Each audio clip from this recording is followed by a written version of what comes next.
Hello mga kagrit, magandang araw po sa inyo lahat. Pinatriser na nga po natin itong ating palay na Jasmine 479, zero tillage, hindi po binungkal, hindi po inararo ang ating lupa. And to tell you frankly, wala rin pong ginamit na synthetic na abono. So ito nga pong ating cultural practices na to ay napakatipid.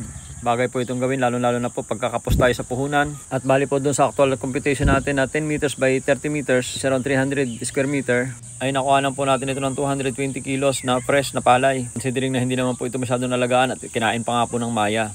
Isang linggo after natin ma-spray ng glyphosate, pinatubigan natin tapos in-spray natin ng bioenzyme decomposer, 2 takip per 16 liters of water. Then binabad natin ng 4 na araw.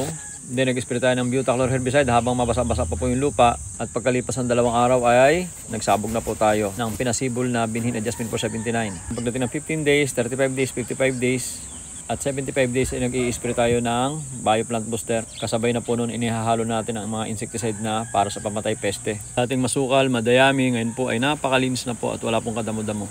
Para po doon sa mga gusto matuto, mag-follow po kayo sa ating Facebook page, Noel Agri TV.